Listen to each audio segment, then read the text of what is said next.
I applied for a baseball operations job with the Yankees a year ago. These are the questions they asked me. Here's the form. The questions are randomized, requires a sign-in.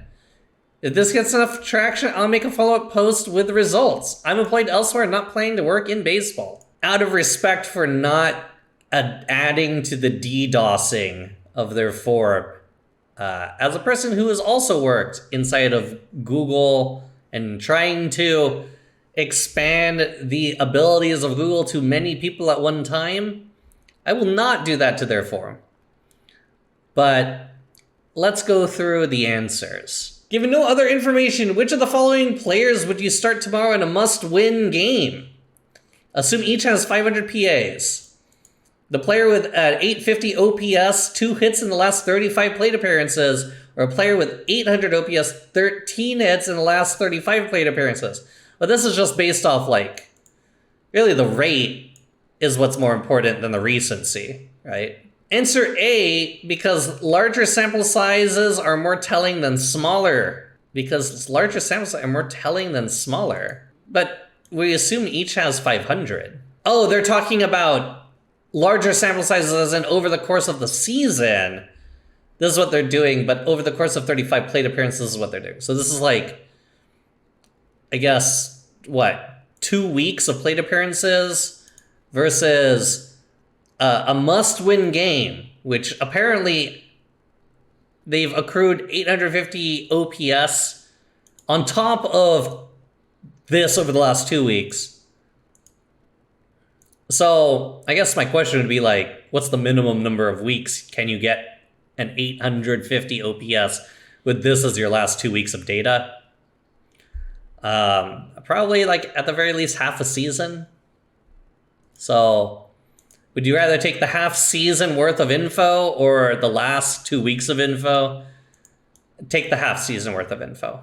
In the playoffs, I think it's super important to start the hot guy, so I don't get this. Yeah, hot hand fallacy is called the hot hand fallacy for a reason. I think you might be able to use that argument if you're seeing the same player multiple times, like if there's a particular reliever that a batter hits well off of, then you probably wouldn't just see that in them being hot.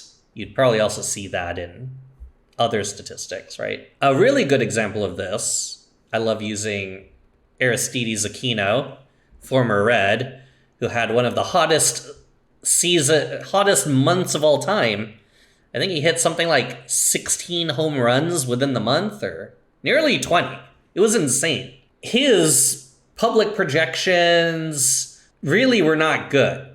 Like, Fangraphs really said, like, this guy's not that good.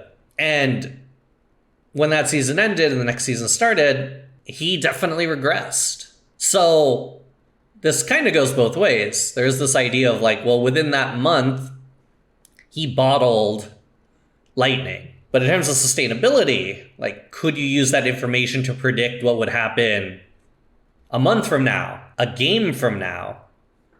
No. In nearly every case, the body of work tends to be more predictive than the recency, right? Here's a perfectly fine definition. Cognitive bias that favors recent events over historic ones. A memory bias. Recency bias gives greater importance to more recent events. When people go out there and they ask, like, oh, well, wouldn't you want the hotter guy to play in a must-win game? Say you have 2 rooms of experts. Would you rather have the opinion of the room that has 1,500 people? Would you rather have the opinion of the room that has 500 people? Do you think player opt-outs are better for player, better for team, or mutually beneficial? Probably the player, because they could seek more money earlier. It is beneficial for the team as well if you're able to put a price that's pretty high, but not high enough for where a player would take it over going into free agency, right? Better for the player because the player controls the option and can elect free agency if they outperform the option. Right. Given no other information, which of the following hitters would you pick to hit with the game on the line in the 9th in a must-win game? All right. Here's the kid with 750 OPS, but he gives you a 300 average against with runners in scoring position versus the 800 OPS, the 250 average with runners in scoring position. That's a good question. I guess you could like derive on base given average and OPS roughly. Yeah, it would just depend. Like if you give me some time to derive it out, it depends on who has the better on base. Like this is a good chunk of it, 350, but that also plays into like slug, right? So it's hard to like terse that out. So then you would have to make a judgment call, right? Like if this was all of their on base and they're just like a strikeout machine otherwise, then this guy has a 400 slug. If this is this guy's entire on base, strikeout machine otherwise, then this guy has a 750 slug. Or sorry, 550 slug. So 550 slug versus 400 slug, just straight up, I'd take the 550 guy, because that sounds awesome. That guy's just gonna touch the ball and he's gonna get launched, right? Encarnacion Strand the last month. Marte this past month. Ejection seat. But if it's not that, like you take some ticks off the slug, you add that back to the walks, who's getting more of a bump? It's probably this guy getting more of the bump. Because you're getting to the OPS with a lower average, meaning, well, where's the other pieces coming from? Well, if it's not 550 in slug, if it's like 400 in slug, which is respectable, and you got 150 points added to on base through walks or hit by pitch. So perhaps B makes sense. Like it's actually hard to reason not B, because like the 550 slug, assuming this is all of the on base, is fucking way better in a must-win game. Which of the following stats would most clearly indicate whether a hitter's 350 average is due for regression? No, like on base, strikeout rate? Maybe WOBA? BABIP, because it's the only one of those stats that's predictive in nature. What? I feel like they all have predictive value? You could definitely have like year over year on base, which is pretty good in terms of correlation. Year over year slug, it's not as strong. Year over year BABIP, yeah, there's correlation there too, of course. Year over year WOBA, that's probably the strongest correlation out of all of these. Maybe he meant relative to the use case to the problem. Actually, I don't know. Which of the following stats would most clearly indicate whether a hitter's 350 average is due for regression? If you have WOBA and you know the weights, you can just input in this information and say whether it's relatively higher or lower than average, right? Like, and WOBA is a more precise measure than OPS.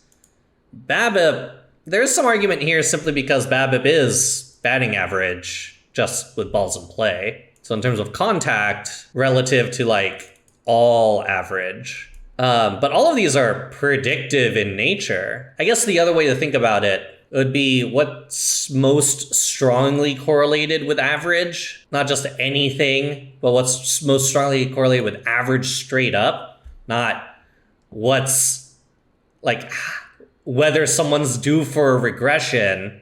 That's different, right? Than what's strongly correlating with average. Because if it's just average, then yeah, take the thing that is literally batting average. Fangraphs always uses BABIP with regression models. But in what context, right? 23-year-old prospect has a 150 ERA in 5 major league starts, given no other information. Which of the following do you think is closest to his MLB performance as a starter next year? Like 5 MLB starts. Next year he's 24, so aging curve, plus like limited starts to him being a starter, for more than, 20 plus games. I don't know. Not 150? Let's see what the answer is. 1, 150, 2, 250, 275, 3. No, 3? The players are never as good as you think they're gonna be, Reddit was making fun of the whole given no other information. Yeah.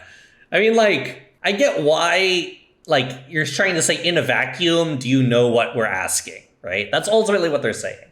Without saying, think about this purely from the concept, from the definition. The other way to say that is, given no information, no other info, what makes the most sense? And for me, it's all right, 23-year-old prospect.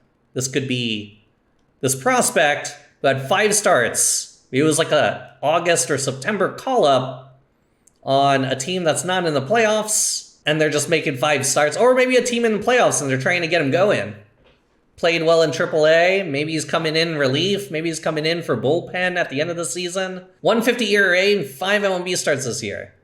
What's he going to be next year? Andrew Abbott comes up, and he does pretty well in his first handful of games. He was coming off a AAA season, AAA month where he didn't allow a run. And then that was coming off the heels of a AA first half performance where he also didn't allow a run in I don't know how many games. So it was a franchise breaking 8 starts he didn't allow a run or something. Then he got up here, and then for 3 starts, he didn't allow a run still. But then what happened? Well, he was still very good, but then he gave up runs. And that's just the nature of playing at the most elite level of baseball. When you're a rookie and you don't have you're not fully at your final form yet, you're still learning how to pitch in the big leagues to the best batters, to the best pitch recognition, without all the automated strike zones in the minors, without other aspects of minor league performance, including talent that you're facing. You're facing literally the best in the most difficult environment. Most players, on average, don't do as well as they did in the minors. I'll probably go over as possible. So 3. 3, because all the other numbers would be a top-of-the-line starter, and you can't assume that after only 5 games. Yeah, he's still a prospect. This guy's a rookie. Next season, he's still rookie eligible. You gotta go as high as possible. Which of the following pitchers would you prefer to have on my team? The 350 FIP and 65% quality starts? Or the 450 FIP? I'd pick the person with the better FIP. Because I don't think quality starts is a measure of success. Pitcher A, the 350 FIP. Because FIP is more indicative of a player's ability than quality start percentage. Yep. True or false? An elite reliever is worth less to a team that already has 6 elite relievers than to an overall equally talented team that only has 1 elite reliever. Assume both teams use a standard 5-man rotation with starters who average 5 innings per game. If one team has 6 elite relievers and one team has 1 and everything else is equal, that 1 elite reliever is going to get way more action in higher leverage situations on the team with only 1 other elite reliever than the team with fucking 6 elite relievers. If you have 6 elite relievers and they're relievers, you're still getting relatively limited amount of appearances with all of them, even if you rotate them all evenly.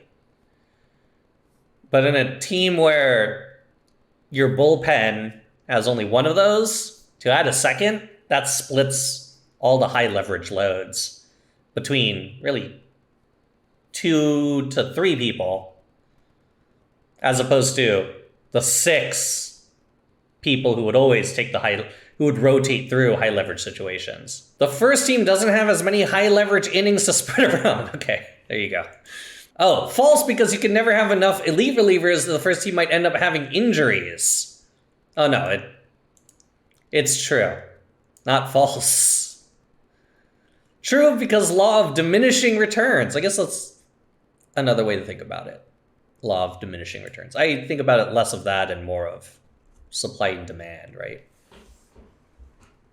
Like, if all things are equal and healthy, the 2 elite relievers are going to get more action than the 6 elite relievers on the other team. Of the following pitching stats, which is most robust, value-driven, all-encompassing?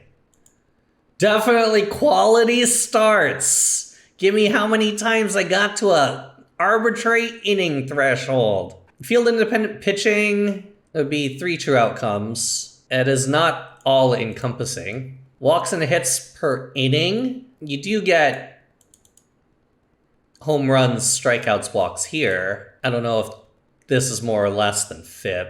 ERA, you also get runs. You get specifically value. This also makes some pretty wide assumptions, like per 9 innings. Not quality starts, that tells you basically jack shit. Not left on base percentage, because that's fucking random. Wouldn't ERA be more indicative of how much stress a pitcher puts on your defense? Not necessarily, because you could still get earned runs when you're not even pitching. Like, FIP ends up being a better metric of here's the pitcher, here are the events that pitcher has given up, as opposed to like earned and unearned runs. FIP, because it tells the most about the pitcher's underlying performance and is the most predictive of future performance. That's true. But that's not what they're asking about, which is most robust. That's just another piece of it. Like, the one that is most year-over-year correlative, yeah. But is that most robust, i.e. value-driven versus all-encompassing? I mean, you need a network over this information. True or false? Average with runners in scoring position is a good measure of offensive talent because good hitters find a way to drive in runs. This is the guts and nuts question. If you're a guts and nuts truther, then this is true all day. You can't measure guts and nuts unless it's with average with runners in scoring position. Then yes, this would be the measure. No, this would not be a good measure of offensive talent. Several other things come before average with runners in scoring position, like your average in a conditional situation, which may have one of the smaller ends, smaller sample sizes, versus like plate discipline. Did you swing pitches in the strike zone or not? Did you take on pitches in the strike zone or not? That's every pitch. Versus balls that you hit into play, balls that you were able to hit into play when a runner was either at second, third, or both of those bases. To get the runner to second base is already like a very tiny probabilistic feat. It's like, again, sample size question. Like, would you rather know what a guy is doing in this particular context, or would you rather them know what they do on every pitch? I'll go with every pitch metric. False! Oh yeah, we got it right. Runners in scoring position is a small sample, and looking at larger samples, like all plate appearances, would be better. There you go. Average is also one of the least important evaluations. Okay, hot take Andy over here. True or false? Openers can work for a few games, but trying to use them in 40 to 50 games per year would be an unsustainable strategy. Openers can work. See, what do they mean by they can work? Like, successfully, or that they can just happen. Using them in 40 to 50 games per year would be unsustainable, would be an unsustainable strategy.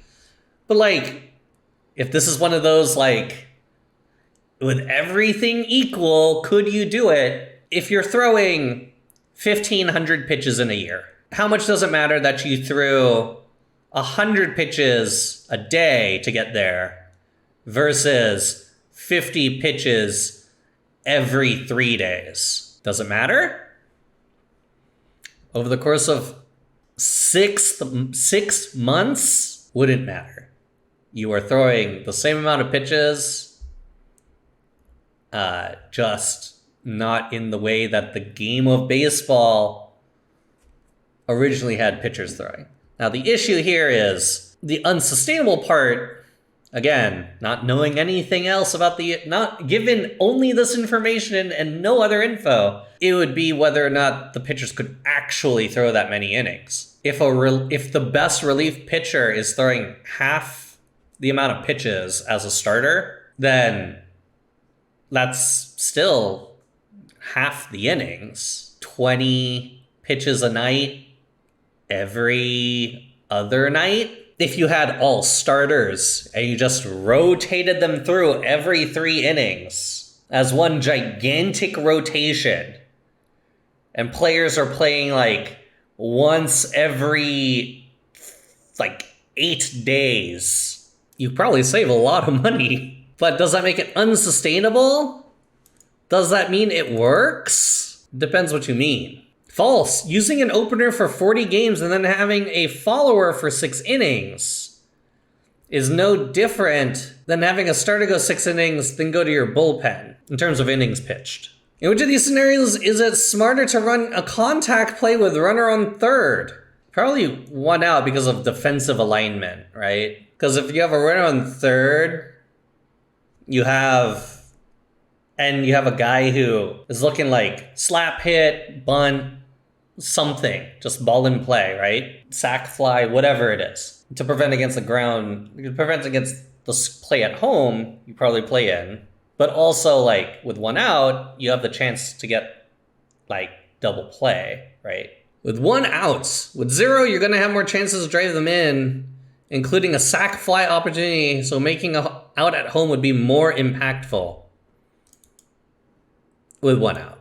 Given no other information, which of the following hitters would you prefer to have in your team? The 304th... Okay.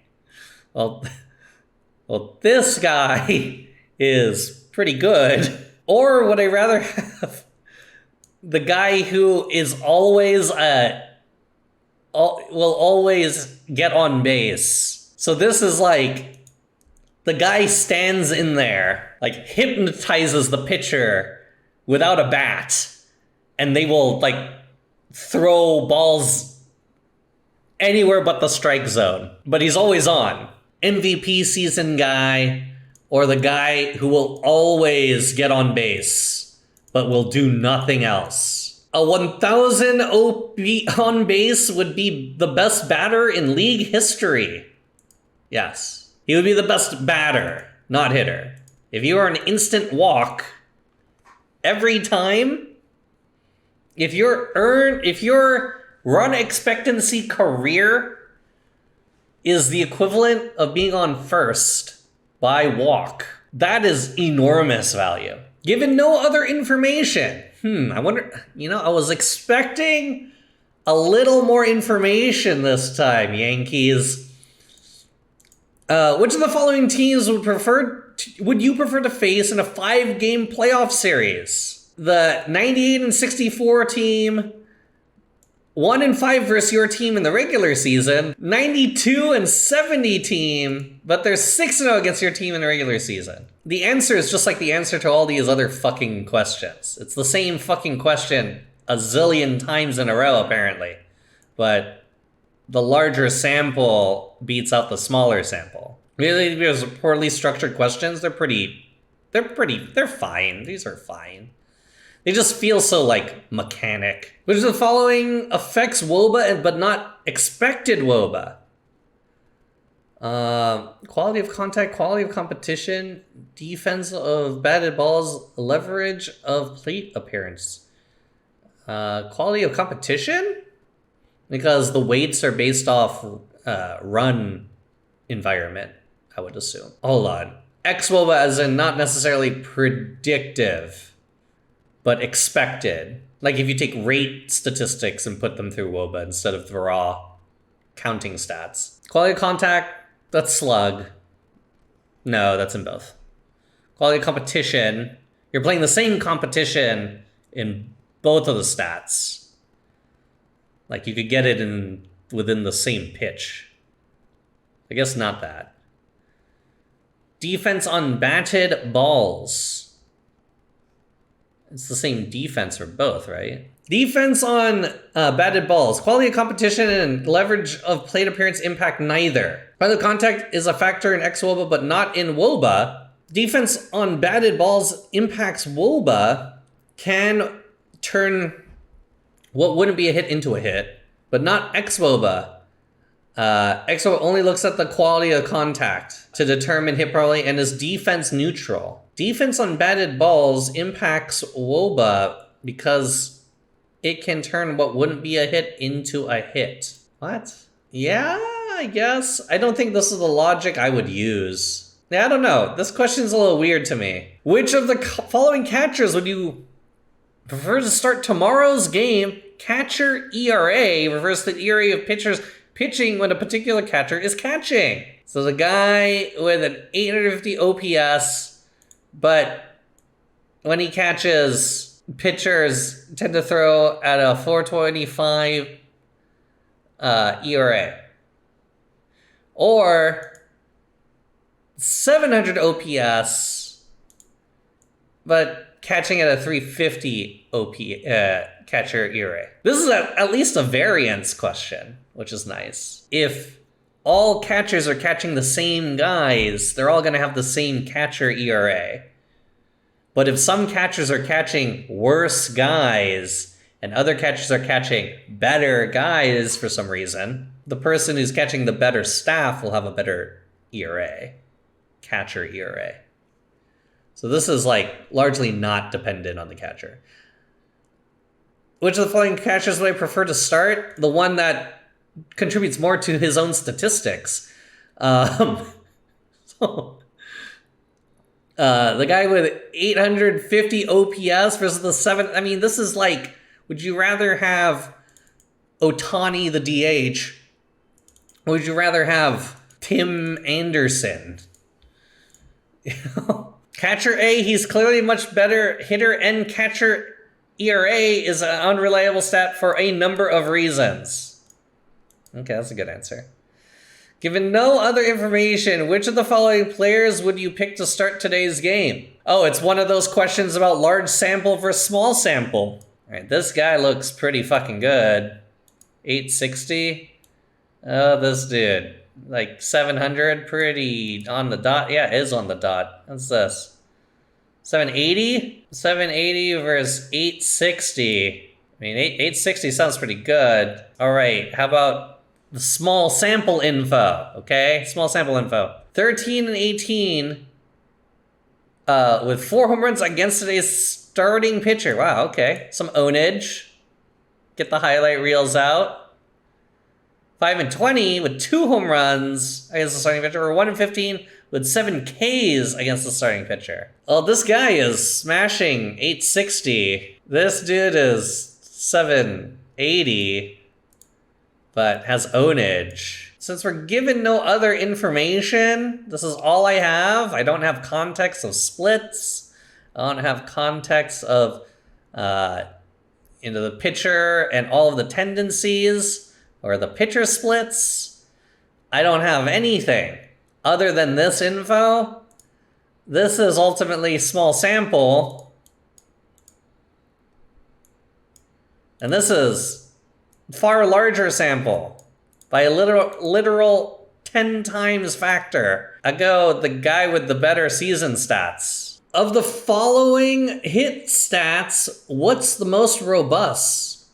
But if this is the same as before, then they're looking for the one with the best, like, correlation and stats backed behind it. WOBA, weighted runs created plus, OPS, total bases, or on-base percentage. All right, well, total bases, total bags.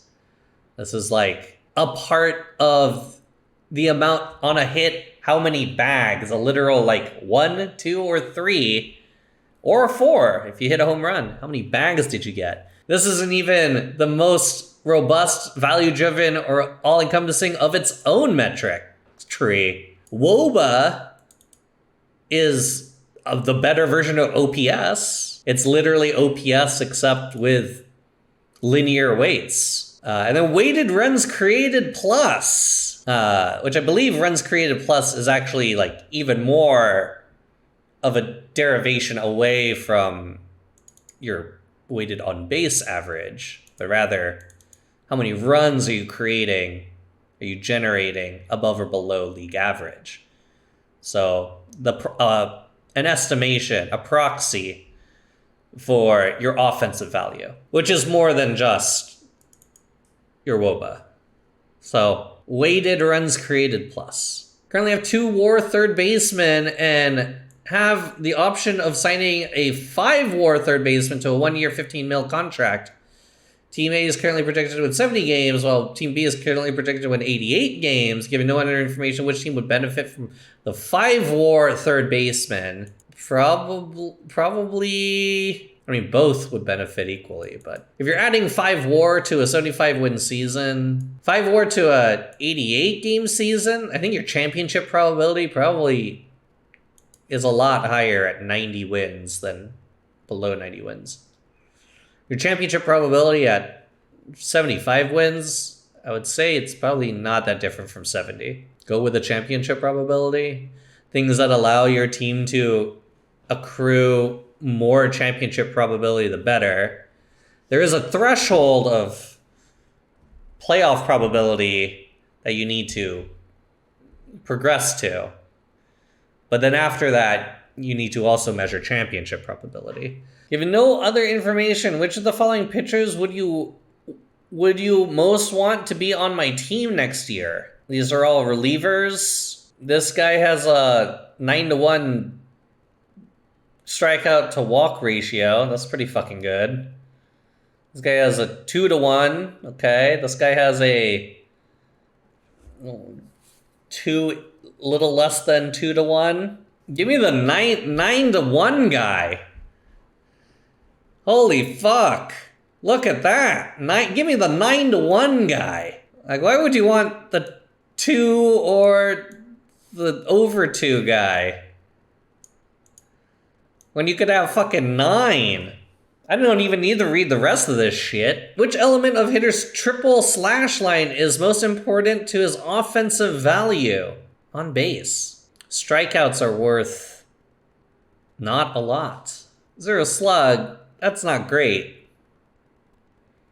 But strikeouts are literally like, you tried, bro. Like, at least with the 0, it's like, fly out. But when you get to negative, like, bro, have you thought about not playing baseball the way you do? Which of the following could cause a player's xWOBA to be higher than his WOBA? Hitting into a lot of hard hit outs, assuming like fly outs, right? Maybe so. Picking up a lot of weekly hit singles. Weekly hit would be less likely to be a hit, and then this would be a hit. So, but it's xWOBA higher than WOBA. So, yeah, weekly hit more likely to be out. So.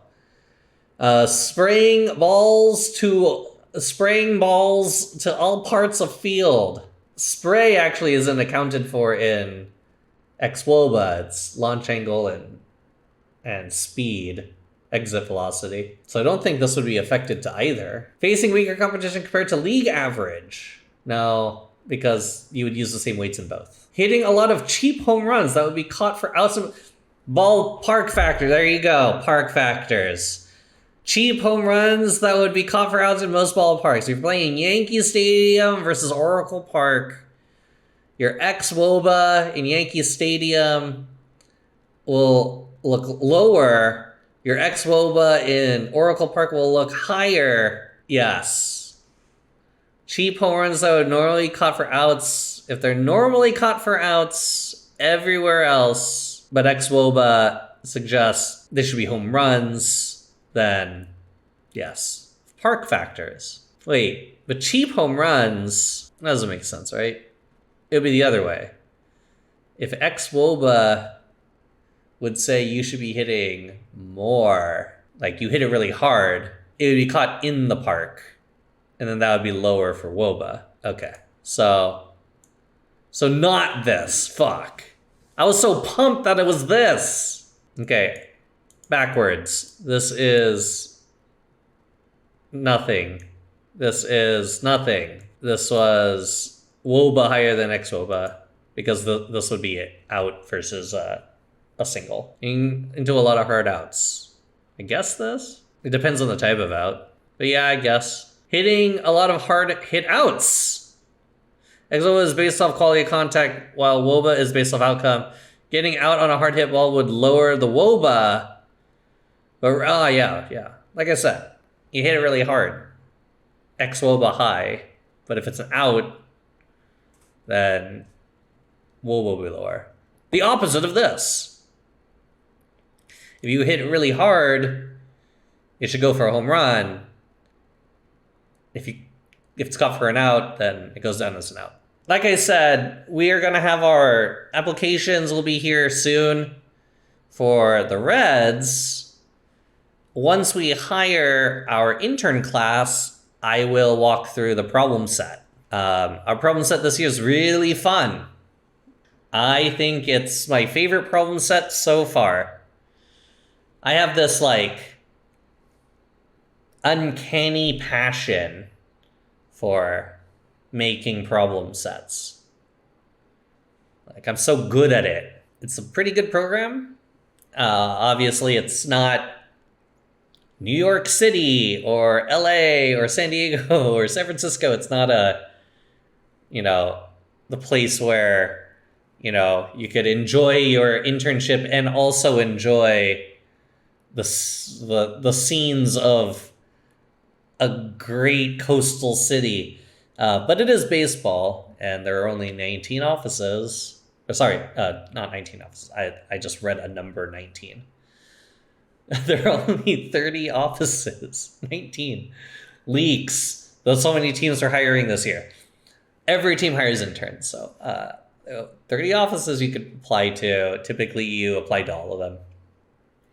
But if you're selective or regional, like you want to be close to home, or there's a specific reason that you need to be like within one flight of the city you got to be in. Cincinnati is very fortunate in that we are in between almost all of the East Coast cities within one flight. A great opportunity, but you have to be in Ohio. Yeah. Okay. I can get the fuck out of here, chat.